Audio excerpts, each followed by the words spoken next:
Hi guys, I am Aditya, and in this video we are going to look at the 7-day study plan for week 2.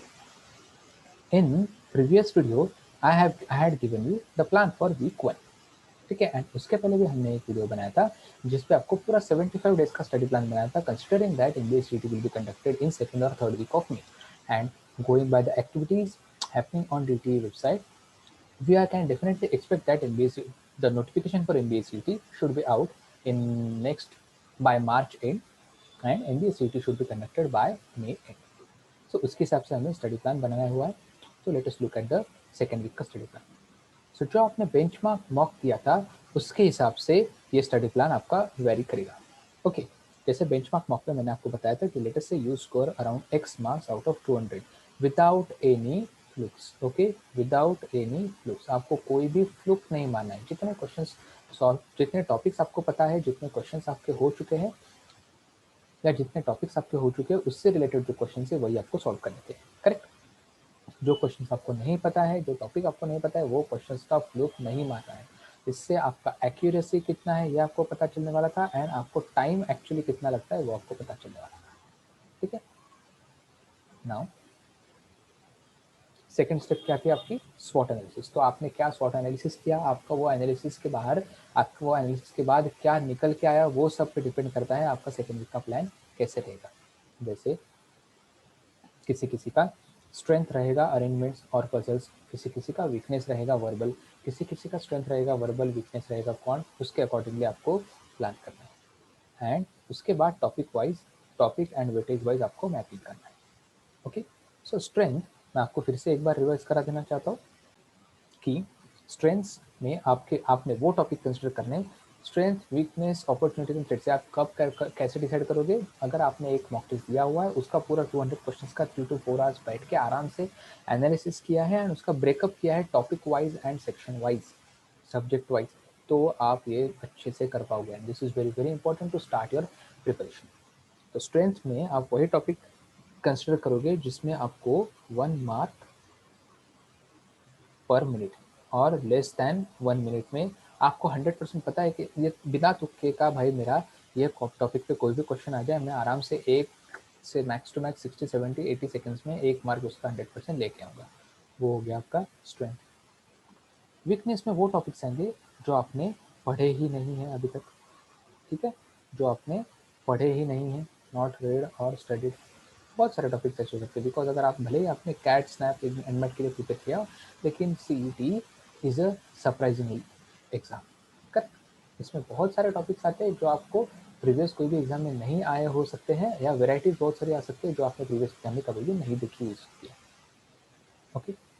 Opportunities, ऐसे opportunities are those topics जो आपको 1 mark तो दे रहा है but you are taking around 2 to 3 minutes. मतलब यहाँ पे आपको मार्क्स तो 100% आ जाएगा बट टाइम थोड़ा ज़्यादा लग रहा है. या तो फिर एक्यूरेसी, ऐसे टॉपिक्स जहाँ पे आपकी एक्यूरेसी अराउंड 80 to 90% है. मैं बार बार आपको ये बताते जाऊँगा ताकि आपके माइंड में हमेशा के लिए फिट हो जाए. तो यहाँ पे आपकी अपॉर्चुनिटी क्यों? क्योंकि टॉपिक आपका हो चुका है, बस आपको थोड़े स्पीड टेक्निक अगर आप सीख जाओगे तो ये 2 to 3 मिनट्स का आप डेफिनेटली 1 मिनट पे लेके आओगे, ताकि आपको बाकी क्वेश्चंस के लिए टाइम बचे. सर अभी आपने यार टॉपिक जो है आप यहाँ पे 100% एक्यूरेसी के साथ 80-90% एक्यूरेसी के साथ सॉल्व कर रहे हो. सो इट डेफिनेटली मीन्स कि आपको थोड़े शॉर्टकट्स कम पता है उससे रिलेटेड, या तो फिर जो कुछ स्ट्रेटेजीज होती है वो आपको थोड़ी कम पता है, वो आप पढ़ लोगे तो ये यहाँ पे डेफिनेटली आप फेस कर लोगे. And threats are the topics which are going to take more than 3 minutes, and still you are not, your accuracy is less than 40%. ऐसे टॉपिक्स बहुत ज़्यादा हार्मफुल होते हैं. ओके. क्यों? क्योंकि यहाँ पे आप कितना भी टाइम स्पेंड कर लो, एक तो टाइम खा लेता है, उसके बाद आपका पैनिक लेवल बढ़ जाता है. कैसे? तो आपको पता ही नहीं चलता है कि मेरा टाइम जा रहा है, टाइम जा रहा है, लेकिन एक्यूरेसी आपका कम आता है. Okay. So you need to be aware of these topics. You definitely need to make a list of these topics and be aware of this topic, ताकि आप नेक्स्ट टाइम इसके क्वेश्चंस अटेम्प्ट ही ना करो. ठीक है. क्योंकि अगर अननेसेसरी 3-4 मिनट जा रहे हैं मेरे, उससे अच्छा मैं अगर यहाँ पे फ्लिप कर दूँ और आगे बढ़ जाऊँ तो शायद वो 3-4 मिनट मेरे यहाँ पे या यहाँ पे काम में आ सकते हैं. वीकनेसेस में भी जब आप धीरे धीरे वीक 2 वीक 3 वीक 4 का स्टडी प्लान देख के आप प्रिपेयर करोगे तो शायद वो टॉपिक्स आपके यहाँ पे स्ट्रेंथ में या अपॉर्चुनिटीज में धीरे धीरे कन्वर्ट हो गए. करेक्ट. एंड ये कैसे होगा, क्योंकि आपके पास ओवरऑल एग्जाम के लिए तो है 150 मिनट्स, तो 150 मिनट्स में ही आपको वो 2-3 मिनट यहाँ से हटा के इधर डालने पड़ेंगे, यहाँ से हटा के इधर डालने पड़ेंगे, तभी जाके आपका स्कोर धीरे धीरे इम्प्रूव होगा। Moving forward to the study plan. So topics, ये सब टॉपिक्स थे आपके, वीडियो पॉज करके आप देख सकते हो, ये सब टॉपिक्स आपने आपके वीक 1 में प्रिपेयर करके रखे थे, and these are the topics which I am going to recommend you to prepare in next week. So ratio proportion, variation, SICI and data interpretation के 2 सेट्स पर डे। आप बोलोगे कि सर क्यूए के लिए तो 15 मार्क का बताइए, तो फिर क्यों इतना हर वीक में पढ़ते रहना है?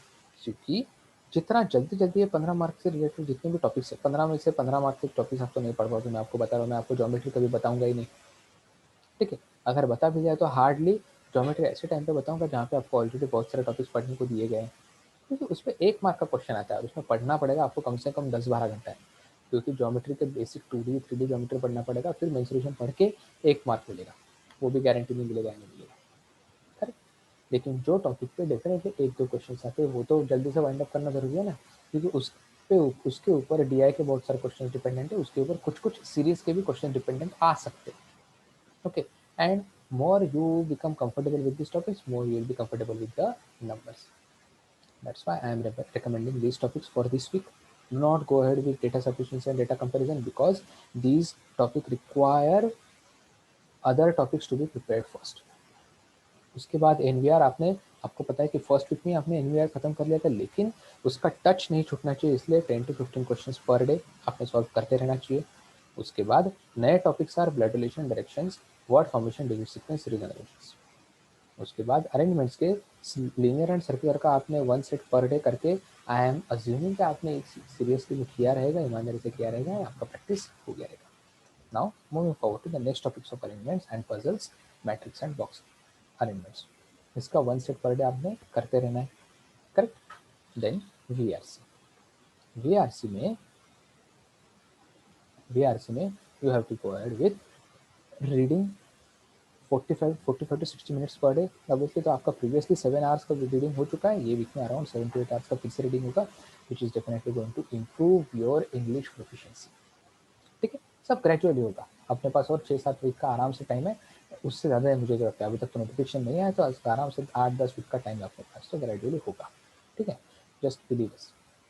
सॉल्व 2 पैसेजेस पर डे, इससे आपका RC, other than RC other topics भी धीरे धीरे इंप्रूव होते जाएंगे। And now in this week, जैसे लास्ट वीक मैंने कुछ नहीं बताया था ग्रामर के लिए, तो in this week you can definitely go ahead with the topics of grammar.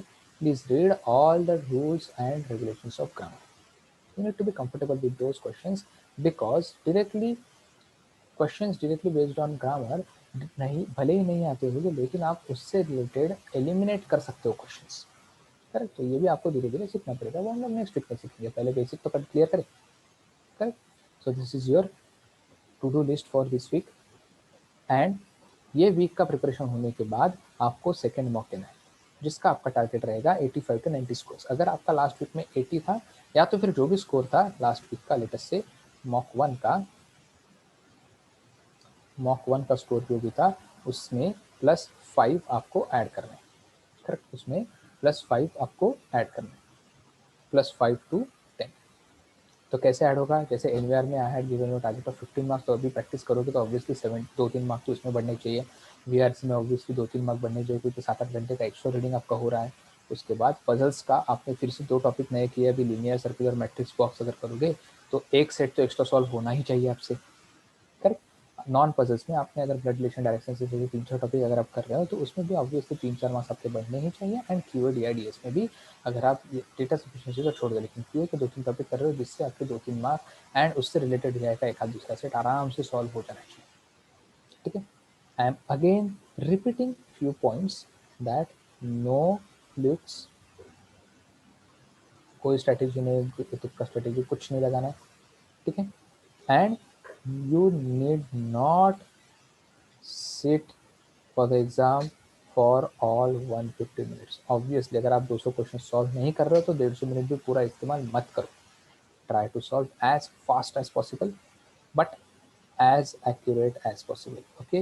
Accuracy and speed must be at your highest level, okay। So this is the weekly study plan for second. Okay guys, अगर कोई doubt हो या कोई और extra input चाहिए तो please right in the comment section below. Thank you guys, best of